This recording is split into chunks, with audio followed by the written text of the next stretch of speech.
여러분의 삶에 가장 큰 복이 있어요. 그게 뭐냐면 하나님이 우리의 아버지입니다. 그분은 좋으신 하나님. 그분이 나의 아버지라는 것은 그분은 나를 지키시는 분이고 나를 인도해 주시고 나를 보호하시고 또 우리의 필요를 우리보다 더 잘 아시사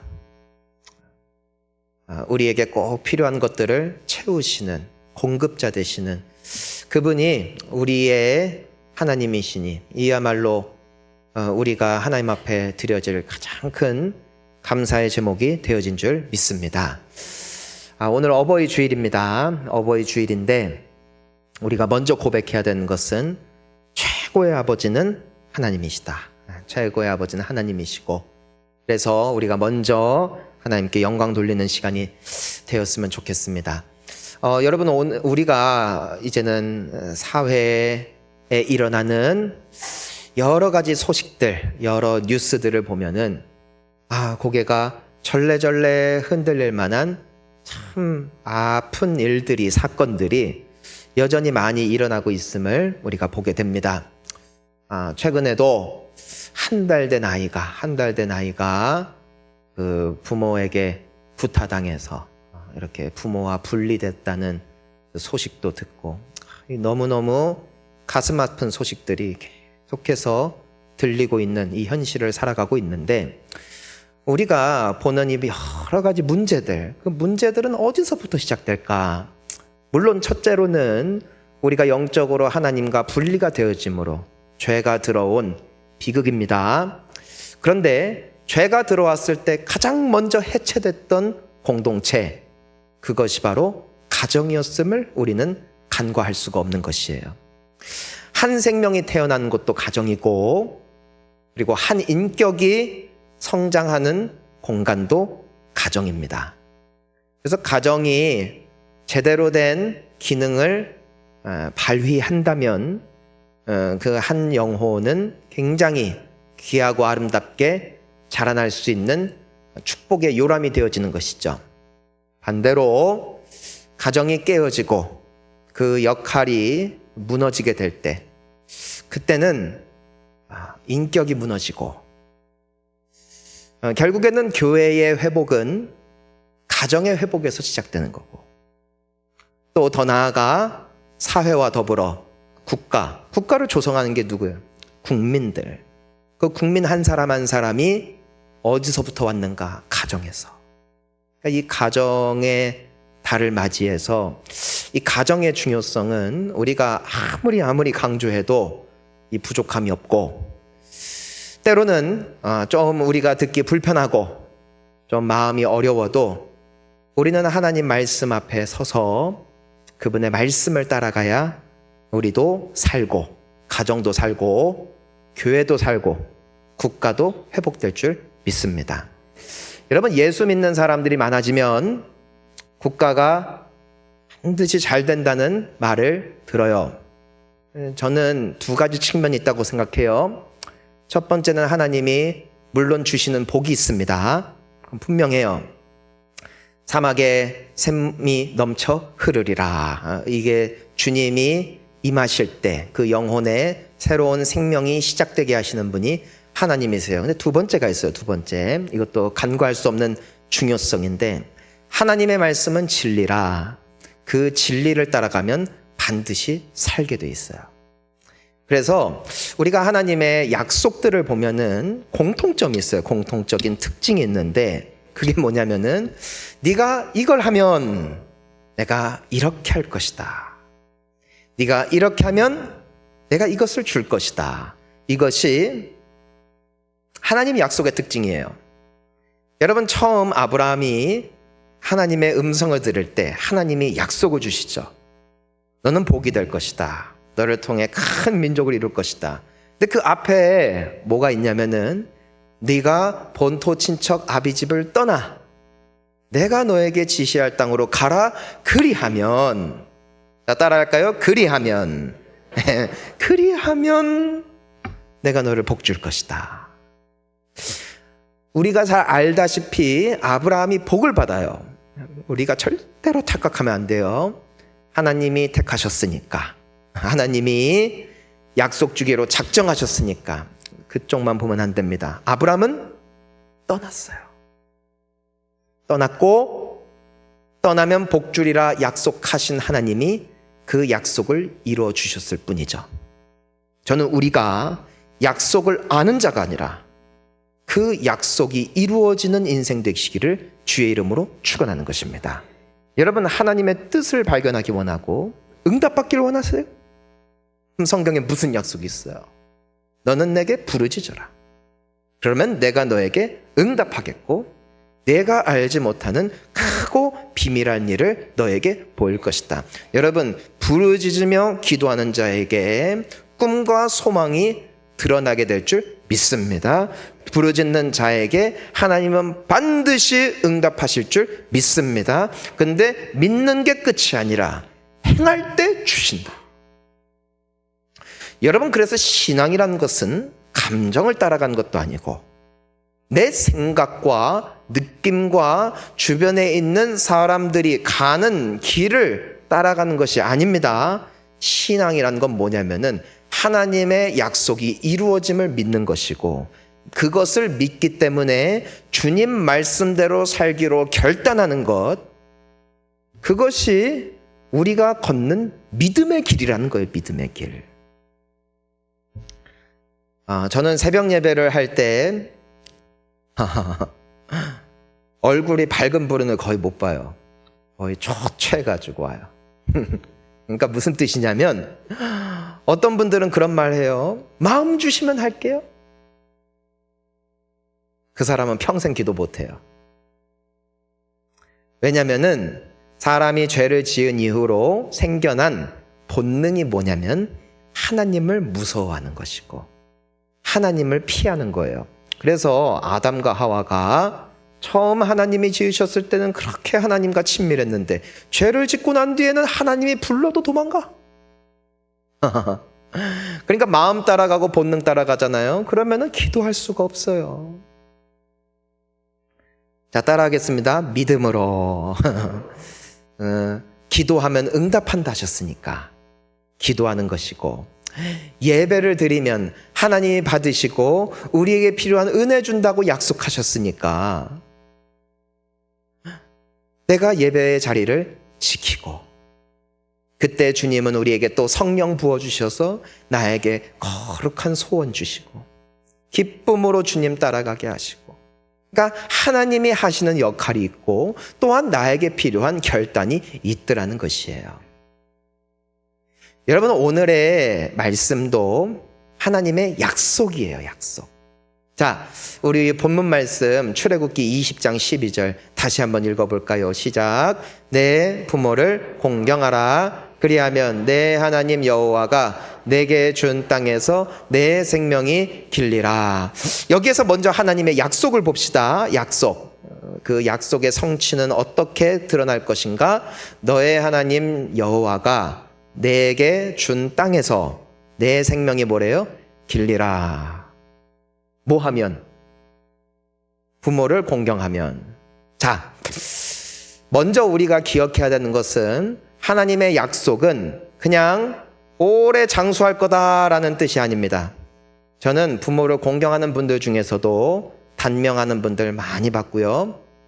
그렇다면 하나님께서 주신 약속은 그냥 이 말씀 그대로 오래 산다는 뜻은 아닌 것 같아요. 하나님이 말씀하시는 것은 첫 번째, 너에게 준 땅. 자, 따라하겠습니다. 나에게 주신 땅. 이것이 생명의 때예요. 생명의 때. 우리가 사는 날 동안에 우리에게 필요한 물질도 주시고 우리에게 필요한 재능도 주시고 우리에게 필요한 건강도 주시고 또 환경도 주셨어요. 하나님이 주신 것에 만족하고 자족할 줄 아는 것도 큰 영성입니다. 저는 여러분들이 남들에게 주어진 땅, 하나님이 남에게 주신 것 탐하지 마시고 나에게 주신 것 감사하며 그 안에서 누리고 기뻐하는 우리 귀한 성도님들 되시기를 예수님의 이름으로 축원합니다. 자, 그런데 거기에서 뭐래요? 너의 생명이 길 것이다. 생명이 길 것이다. 성경에서 말하는 생명은 두 가지 의미가 있습니다. 첫 번째는 우리의 호흡을 의미하는 것이죠. 그래서 우리가 살아 숨쉬는 것도 생명이에요. 하지만 이 생명에는 두 번째 의미가 있습니다. 그것은 바로 내 영혼에 깃든 생명력이에요. 생명력. 자, 따라할까요? 생명력. 예. 살아 숨쉬어도 죽은 것 같은 사람이 있어요. 꿈도 없고 기쁨도 없고 재미도 없고. 그런 말을 많이 해요. 나이 들수록 뭐 먹을지 고민이라고. 뭘 먹어도 맛이 없대요. 이해가 안 가요. 근데 그렇게 되나 봐요. 그렇게 되나 봐요. 어떤 분들은 젊어요. 젊어. 아직 20대 또 30대 초반 젊어요. 근데 물어보면은 꿈이 없어. 하고 싶은 것도 없고. 왜 사니? 하면은 그냥 사는 거죠. 미래에 대한 그림도 없고 또 소망도 없는 삶. 감사가 없고 기쁨이 없는 삶. 어떠한 정말 바라볼 것도 없는 목적 없는 삶. 이것이 생명이 없는 삶입니다. 그런데 생명이 길 것이다 라는 것은 단순히 내가 그냥 먹고 살다가 죽는 것을 의미하는 것이 아니라 너의 안에 큰 기쁨이 있을 것이고 위로가 있을 것이고 또 감사가 있을 것이다. 이것이 그 생명력, 또 자녀들이 잘 되는 것을 또 보게 될 것이다. 이 생명력, 내용이 채워진다는 의미를 말하는 것인데 하나님이 말씀하신 이 특별한 복은 누구에게 주어진 약속이냐면은 부모를 공경하는 자입니다. 여기서 우리가 한번 생각해 볼 것이 있는데 이 말씀이 어디서 나오는 말씀이냐면은 십계명에 나와요. 십계명. 자, 따라해 볼까요? 십계명. 십계명을 보면은 10가지의 계명이 있는데 복을 받는 비결이에요. 1계명에서 4계명까지가 하나님 사랑에 대한 겁니다. 그리고 5계명부터 10계명까지 이 6개의 계명이 이웃 사랑에 대한 계명이에요. 그러니까 하나님께서 우리에게 주시는 신앙의 원리는 뭐냐면은 주님께 받은 은혜, 하나님께도 감사하지만 그 받은 은혜를 누구에게 흘려보내는 것, 나의 이웃에게 흘려보내는 것이 마땅하다. 이것이 신앙입니다. 신앙.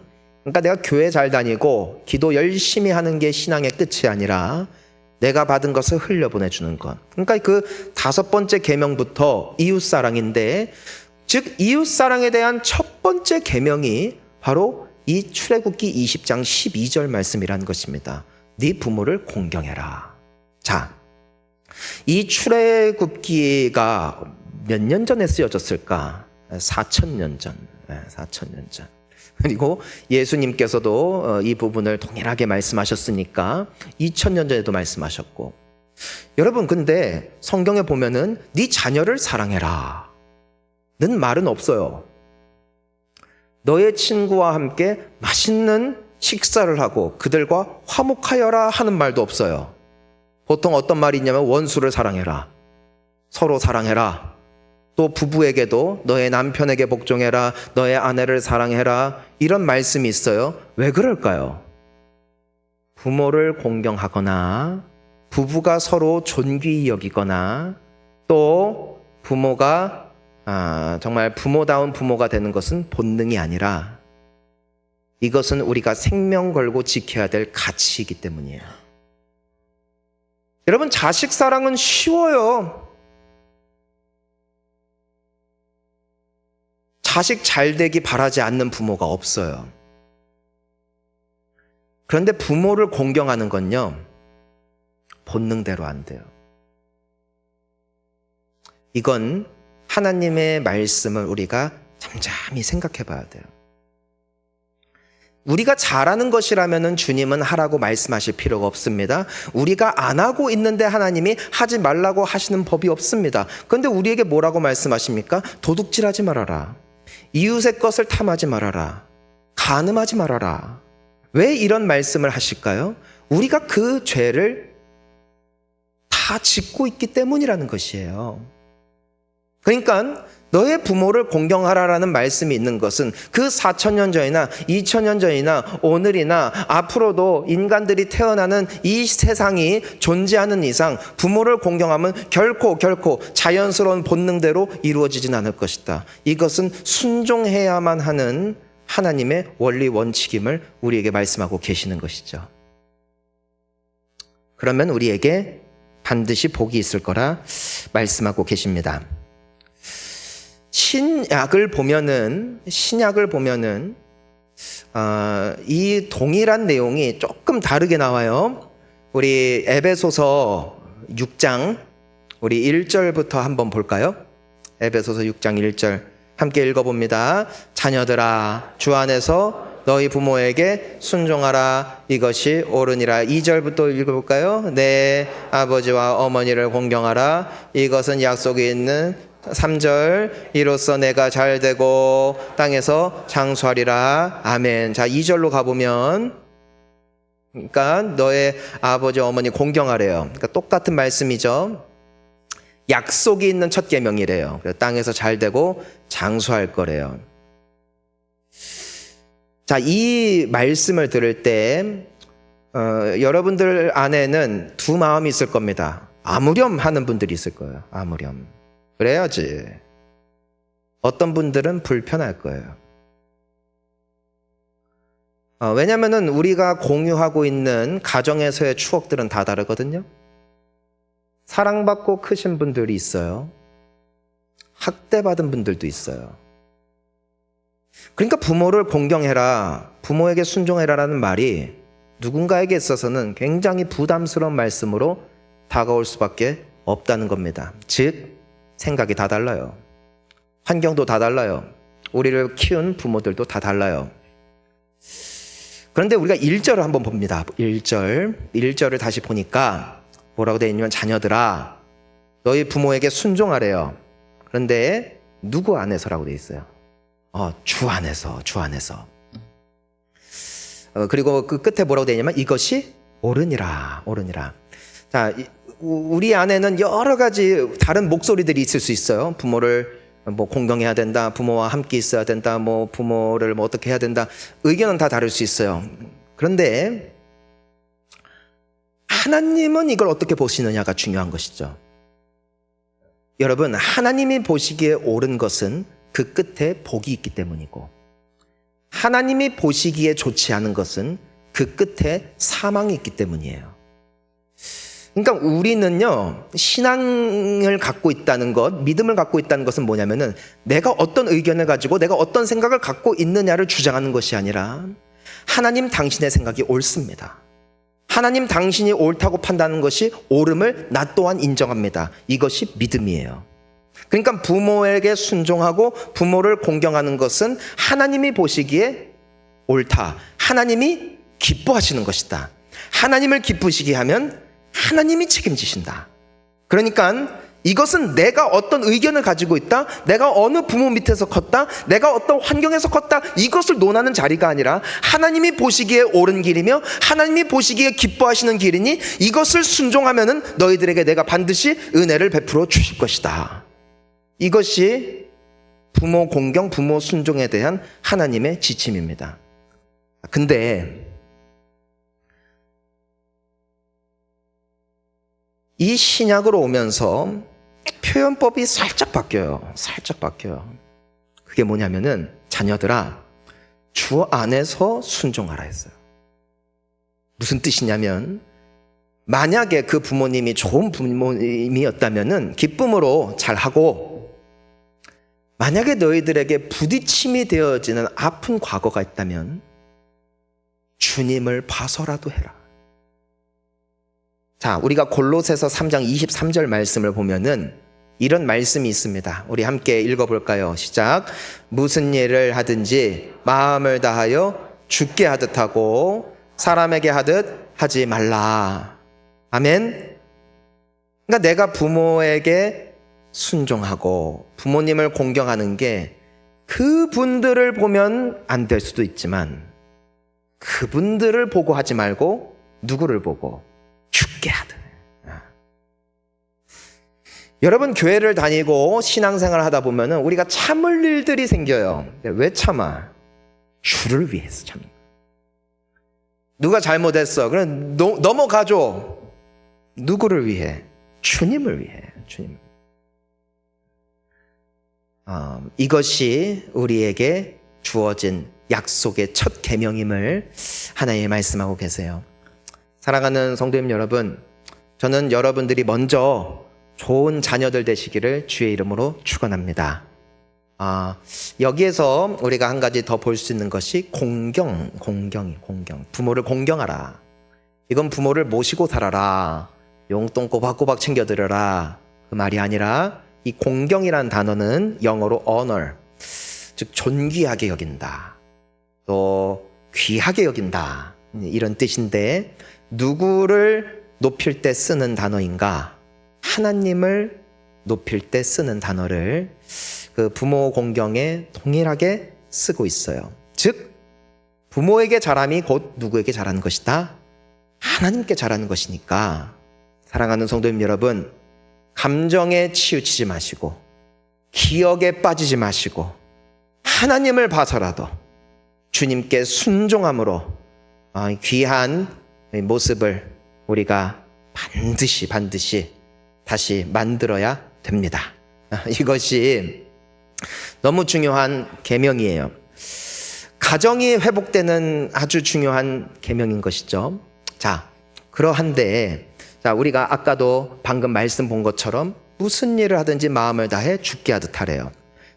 자, 이제는 이게 자녀된 자로서 부모에게 잘해야 된다는 것은 이제는 하나님이 원하시는 것이고 하나님을 기쁘시게 하는 거니까 해야겠다. 우리가 생각을 해볼 수 있습니다. 자, 그러면 가정의 갈등은, 부모와 자녀의 갈등은 그러면 자녀만 고치면 되는 것인가? 그렇지 않다. 부모도 잘해야 된다. 그래서 우리가 10계명을 보면은 부모를 공경하라는 말씀에서 끝나고 있지만 이 에베소서 방금 읽었던 6장 1절부터 3절 거기서는 자녀의 공경을 말하지만 4절이 이렇게 말씀하고 있어요. 우리 함께 읽어봅니다. 또 아비들아 너희 자녀를 노엽게 하지 말고 오직 주의 교훈과 훈계로 양육하라. 자, 왜 너의 자녀를 노엽게 하지 말라 했을까요? 노엽게 안 하는데 잘하는데 이 말씀을 하셨을까요? 그렇지 않아요. 이 에베소서가 쓰여졌던 2000년 전에도 너무 많은 가정에서 자녀들이 충격과 상처로 자라난 경우들이 부지기수였다.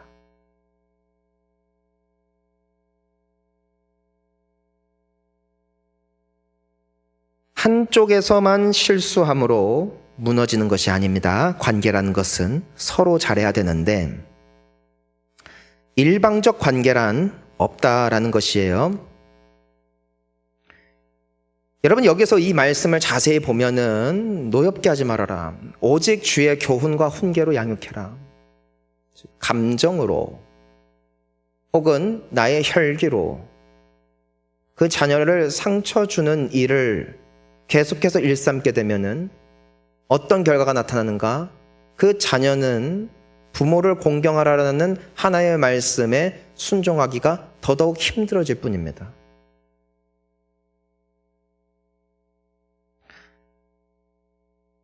우리가 마태복음 18장 5절 말씀을 보면은 이런 말씀이 있어요. 자, 우리 함께 읽어보겠습니다. 또 누구든지 내 이름으로 이런 어린아이 하나를 영접하면 곧 나를 영접한 민이 했어요. 그러니까 자녀에게 잘하는 건 곧 누구에게 잘하는 것이다? 하나님께 잘하는 거래요. 6절 한번 읽어볼까요? 누구든지 나를 믿는 이 작은 자 중 하나를 실족하게 하면 차라리 연자맷돌이 그 목에 달려서 깊은 바다에 빠뜨려지는 것이 나으니라 했어요. 세상에 내가 유약하게 보았고 나의 소유물로 보았고 내가 너무나 쉽고 만만하게 막대했던 내 자녀, 그걸 곧 주님이 받으셨다. 혹은 내가 사랑으로 대해줬을 때 그것을 곧 주님이 받으셨다. 우리 10절도 함께 읽어볼까요? 10절 함께 읽습니다. 시작. 삼가 이 작은 자 중에 하나도 업신여기지 말라. 너희에게 말하노니 그들의 천사들이 하늘에서 하늘에 계신 내 아버지의 얼굴을 항상 배움느니라. 아멘. 우리가 몇 가지 또한 부모된 자로서 우리가 결심해야 될 것이 있습니다. 첫 번째, 강요하지 말아야 됩니다. 뭘 강요하면 안 되냐? 나도 못하는 거 강요하지 마세요. 공부 못하는 사람들이 공부시키더라. 애들 불쌍하잖아요. 내 머리 타고 나서 공부 못하는 건데. 쥐자 뜯었죠? 나는 기도 안 해. 내 애들한테 기도하래. 난 예배 잘 안 드려. 애들한테 예배하래. 자녀를 노엽게 하면 안 돼요.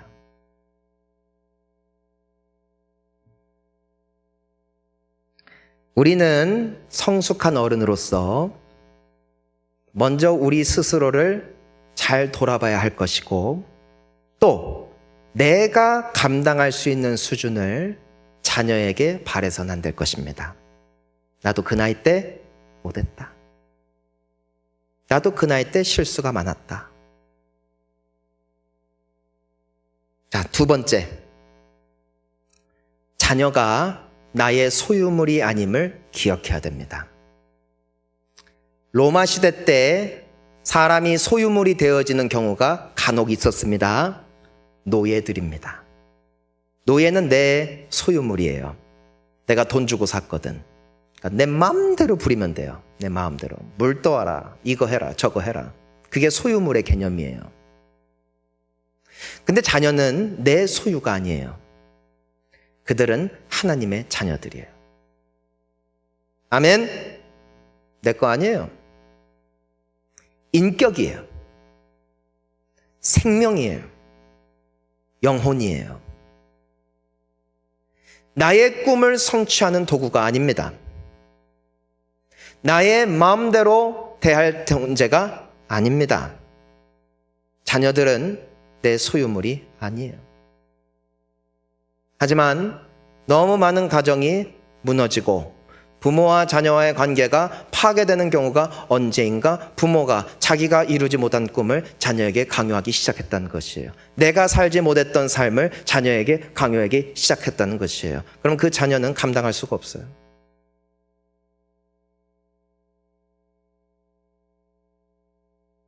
세 번째, 부부의 문제를 자녀에게 풀 때 자녀는 상처를 받습니다. 아이가 어릴 때 세상에서 가장 강한 사람이 누굴까요? 아빠. 그렇죠? 그리고 아이가 어릴 때 가장 따뜻한 품이 누구의 품일까요? 엄마. 이거는 생명의 본능이에요. 근데 부부 사이에 갈등이 일어나는데 그걸 자녀가 보는 것도 충격인데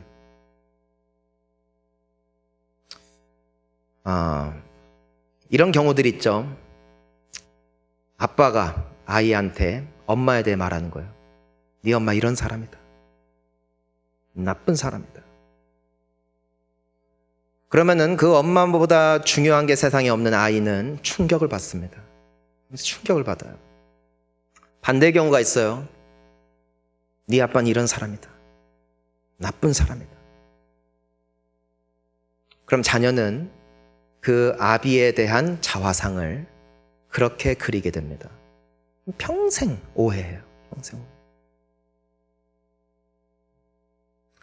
여러분, 오늘 어버이 주일인데 우리가 기억해야 되는 게 있어요. 예수를 잘 믿는다는 것은 무슨 뜻일까? 그냥 예배 열심히 드리는 것일까? 그냥 기도하면 되는 것일까? 아니에요. 따라가야 돼요.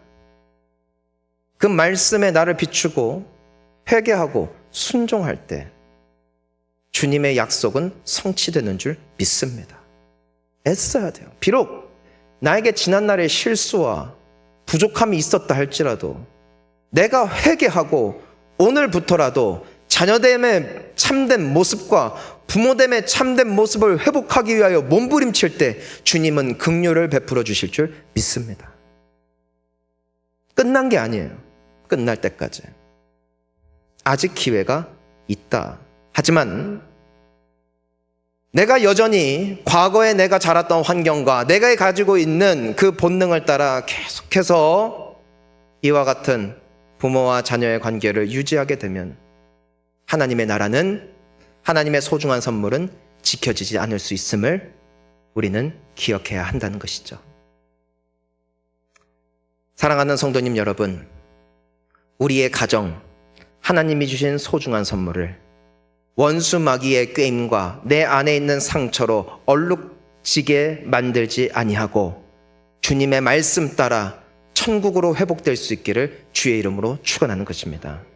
저는 여러분들이 예수님 닮기를 축복합니다. 지난주에 우리 유년부 초등부 아이들이 앞에 나와서 막 율동했잖아요. 여기 같이 앉았단 말이에요.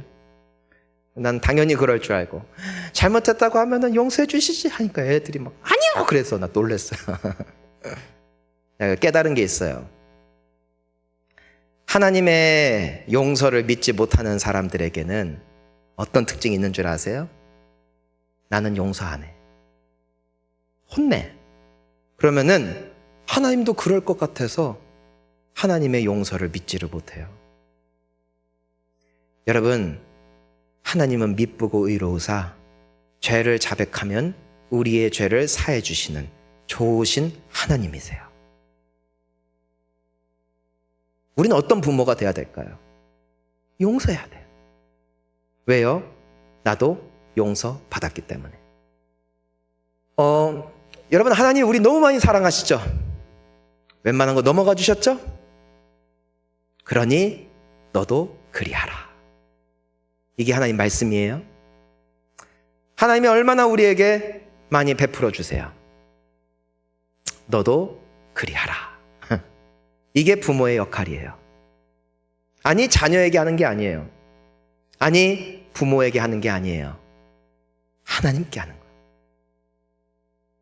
하나님은 그들을 통해, 우리가 그들에게 행하는 모든 삶을 통해 우리의 예배를 받으시는 하나님이심을 기억해야 할 것입니다.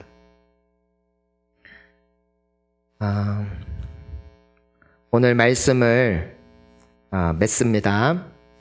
여러분, 며칠 전에 이제 어버이날이었는데 지금 아직 아이들 어린 부모님들도 계실 거고 또 자녀들이 장성한 부모님들도 계실 거고 아마 표현하는 것도 다 다를 거예요. 표현하는 것도 다 다를 거예요. 저는 상장을 받았습니다. 그리고 제가 지금 카네이션이 2개인데 하나는 교회에서 받았고 하나는 아이들이 주었어요. 왠지 안 차면 큰 화가 있을 것 같아서 오늘 이렇게 찼습니다. 제 아내와 저에게 다 상장을 줬는데 너무 감사한 건 제가 금상을 받았어요. 그리고 그리고 아이들이 배려심이 있어서 아내에게도 금상을 줬습니다. 그래서 혹시라도 엄마 최우승상 주고 아빠 금상 주면 아빠 삐질 거 아니까 똑같이 줬어요. 상장 내용이 있어요. 위 아빠는 항상 함께 놀아주고 우리를 지켜주었고 우리에게 항상 기도를 많이 해주었다. 그리고 우리에게 맛있는 것들과 필요한 것들을 사주시고 우리를 사랑함으로 이 상장을 수여. 금상 받았어, 금상.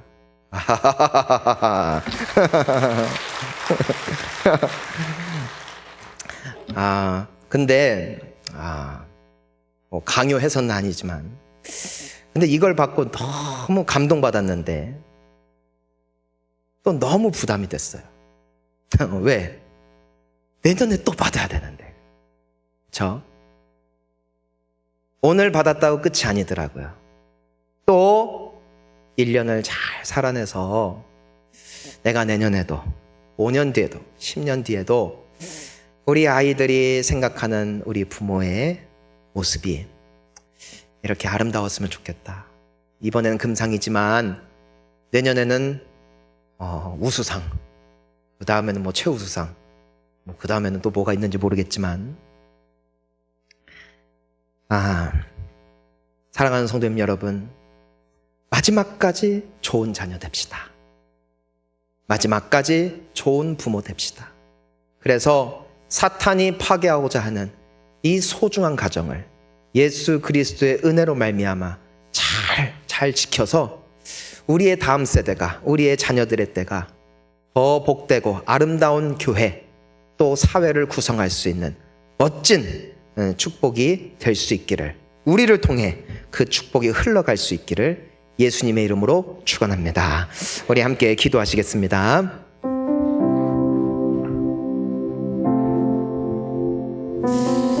저는 오늘 우리 기도할 때 오늘 말씀을 이렇게 준비하면서 너무 부담된, 나는 좋은 부모도 못 되고 난 좋은 자녀도 못 되고,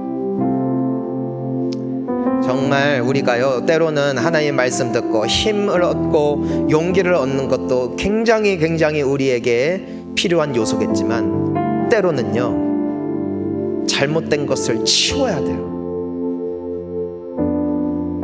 여러분, 좋은 부모 되셔야 됩니다.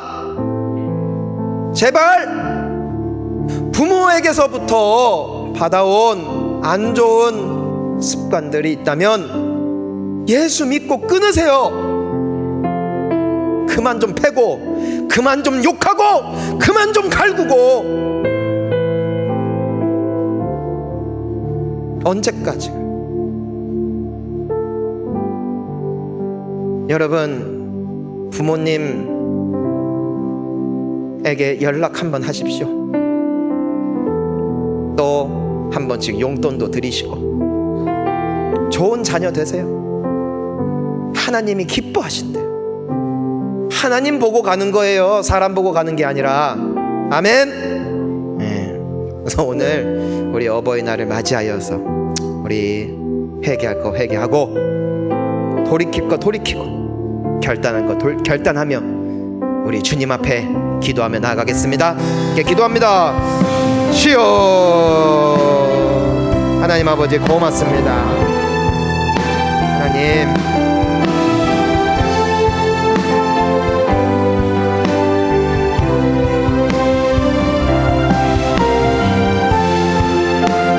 우리 실수하고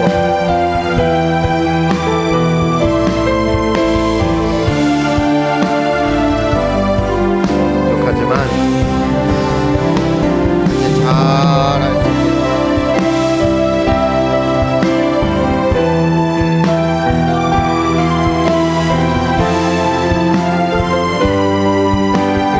하나님,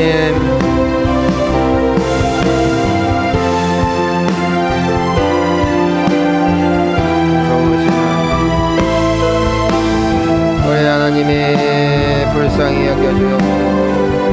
하나님, 다시 우리가 정말 우리 주님의 말씀 따라 대하게 걸어갈 수 있기를 원합니다. 주여, 우리를 불쌍히 여겨주옵소서. 주여, 우리를 도와주옵소서. 살아계신 하나님 아버지, 기이한 인생들 되기를 원합니다. 우리 한 번 더 결단하며 기도할 때 여러분 잘 생각해 보세요. 자녀는 나중에 부모를 어떻게 대할까? 나의 아빠와 엄마가 나의 그분들의 부모님들에게 어떠한 자녀였는가를 보고 배웁니다. 여러분, 대접받고자 하는 자마다 그렇게 대접하라고 하셨죠? 전 여러분들이 나중에 다 효도 관광도 가고 정말 자녀들이 존중하는 멋진 노년이 되시기를 주의 이름으로 축원합니다. 지금부터 쌓아야 돼요.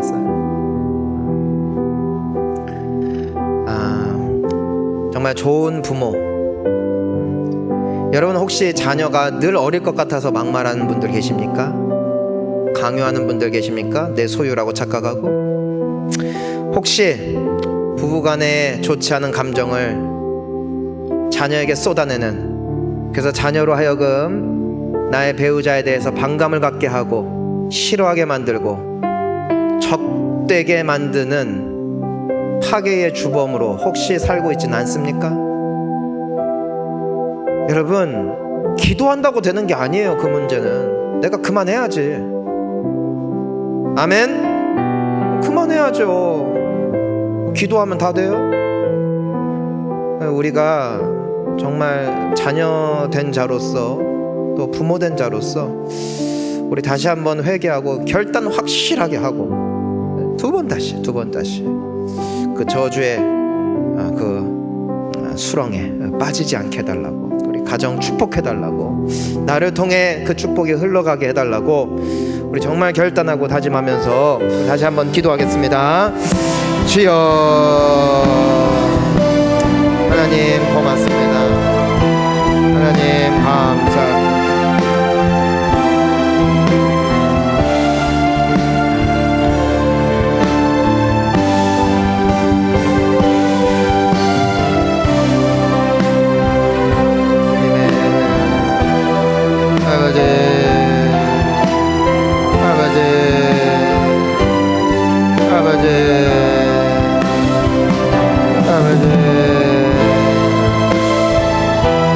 아버지, 문화와 간섭은 예수의 이름으로 떠나가게 하고, 아버지 축복의 대로가 활짝 열리게 하여 주옵소서.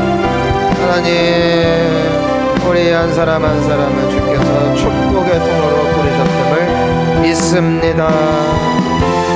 하나님, 우리의 영혼이 잘됨 같이 범사도 복되게 하여 주옵시고, 우리 하나님을 경외할 뿐 아니라 죽게 하듯 나의 배우자를, 죽게 하듯 나의 부모를, 죽게 하듯 나의 자녀를 사랑으로 또 훈계로 잘 또 이끌어갈 수 있는 용기와 결단이 모든 이들에게 나타나게 하여 주시옵소서.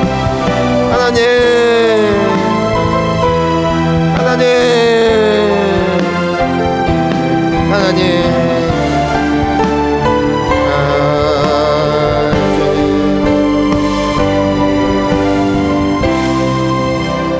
살아계신 하나님 아버지, 하나님이 말씀을 주셨음은 참으로 우리 가정을 회복시키기를 원하시는 주님의 마음인 줄 믿습니다. 부부의 관계가 회복되길 원합니다. 부모와 자녀의 관계가 회복될 수 있기를 원합니다. 죽게 하듯 사랑하고 순종하고 잘 양육할 때 그것이 곧 우리가 사는 길이요 우리의 가문을 축복으로 이끄는 멋진 결단이 되어질 줄 믿습니다. 성령이여 우리를 도와 주시옵소서. 막대 먹었던 입술이 변화되어지게 하여 주시옵소서. 싸움과 갈등과 나누어짐을 조장했던 나의 더러운 습관을 예수의 이름으로 끊어내게 하여 주시옵소서. 천국이 임하는 가정 임하게 하여 주시어서 우리의 자녀들의 때가 우리의 살아가고 있는 이 사회와 시대보다 더욱더 아름다운 데 있어 일조하는 우리 축복의 디딤돌들이 다 되어지게 하여 주시옵소서. 지금은 우리 주 예수 그리스도의 은혜와 하나님 아버지의 크신 사랑하심과 성령 하나님의 감동 감화 충만 위로 교통하심이 오늘 말씀 가운데 참으로 하나님이 기뻐하시는 뜻을 좇아 부모에게 순종하고 공경하며 또한 자녀들에게 좋은 부모가 됨으로써 또 부부간의 사랑으로 죽게 하듯 하나 되어지는 온전한 가정 이루어 먼저 내 가족이 정말 천국을 닮은 가족, 따라서 나의 교회와 일터와 사회와 국가가 아름다워지는데 함께 힘을 보태는 예수 그리스도를 닮은 귀한 가정의 시작이 나를 통해 시작되기를 소원하며 결단하며 기도하며 돌아가는 우리 귀한 성도님들 머리머리 위에와 또 우리 이들의 가정과 이들의 자녀들과 이 나라와 민족 위에 병상 중에 계시는 환우분들과 또 열방에서 주님의 귀한 소식 전하고 계시는 우리 선교사님들 위에 이제로부터 영원토록 함께 하옵시기를 간절히 축원하옵나이다. 아멘.